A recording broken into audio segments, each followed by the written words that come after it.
Hi, everybody. It's Mr. Cease with Mr. Cease's Pieces once again. Hey, I hope you guys are doing all right. And I'll be really honest with you. I miss you. I miss you a bunch.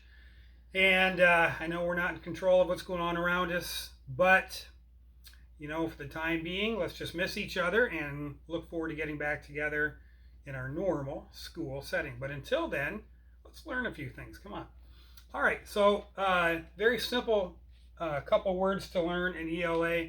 But I'll tell you what, a lot of adults even have problems with these two simple words. They're just one syllable, but the problem is the O. So let's look and see what's going on. So you got the two words here. I want to see if you can pronounce them before I do. You know the difference? Okay, well, like I said, a lot of people don't. So first one is lose. Okay, like it's not found. Okay, like it's lost. Okay, so I'm going to put not found. Second word, you got it, is loose. Think of, stretching the word out, so you need more O's to stretch it out. Loose. Okay, because, like I said, a lot of people get this wrong, and this one would be not tight. And why don't you go ahead and practice? Just write a few sentences.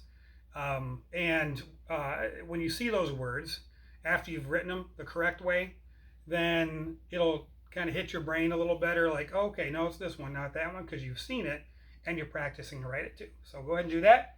Lose and loose. Okay. Now, social studies. Whether you have me for social studies or not, this is great to learn. And that is the Bill of Rights.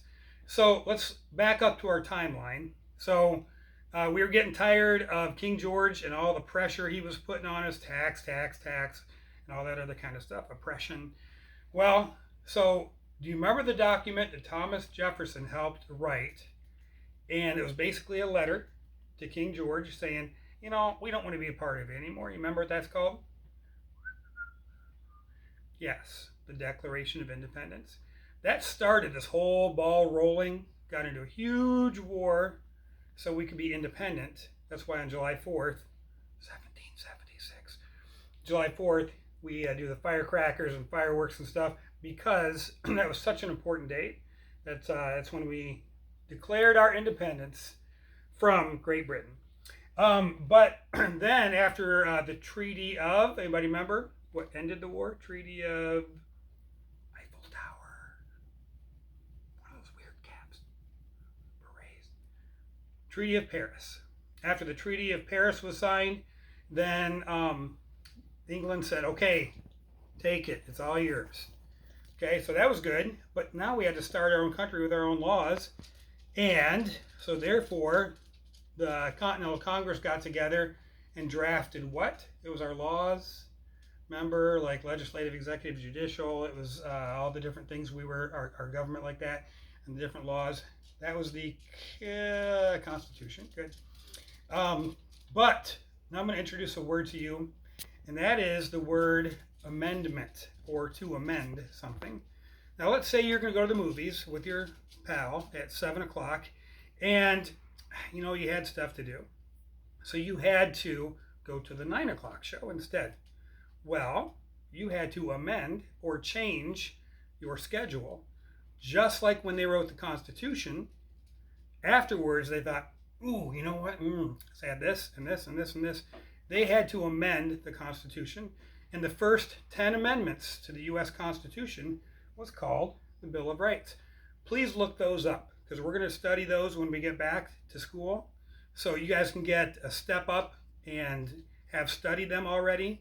See if you can, study each of the Bill of Rights, each of the 10 amendments, and see what you can do. And hopefully you can know that stuff. Yeah, good stuff to know.